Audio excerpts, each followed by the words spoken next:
I'm sorry to have to begin by disagreeing with His Grace. If you're going to be a serious grown-up person and appear to defend the Catholic Church in public in front of an educated and literate audience, you simply have to start by making a great number of heartfelt apologies and requests for contrition and forgiveness. Now, you might ask, you're fully entitled to ask, brothers and sisters, who am I to say that? Well, in the Jubilee Millennium Year of 2000, the Vatican spokesman, Bishop Piero Marini, said, explaining a whole sermon of apology given by His Holiness the Pope, begged forgiveness for, among some other things, the Crusades, the Inquisition, the persecution of the Jewish people, injustice towards women, that's half the human race right there, and the forced conversion of indigenous peoples, especially in South America, the African slave trade, the admission that Galileo was right, and for silence during Hitler's final solution, or Shoah. And it doesn't end there. There are smaller but significant, equally significant, avowals of a very bad conscience.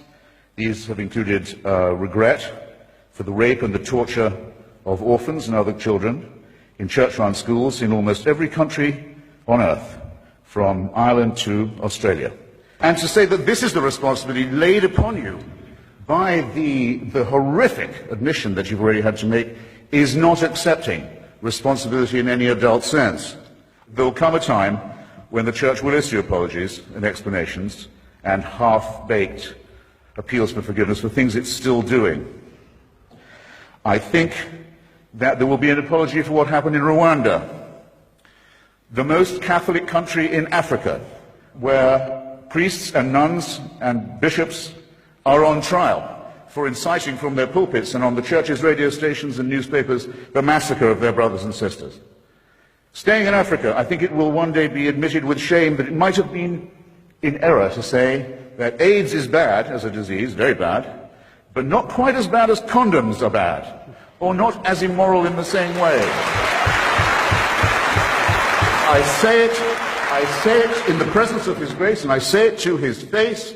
The preachings of His Church are responsible for the death and suffering and misery of millions of His brother and sister Africans, and He should apologize for it.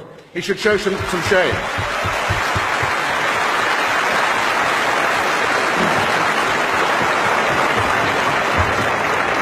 For condemning my friend Stephen Fry for his nature, for saying you couldn't be a member of our church. You're born in sin.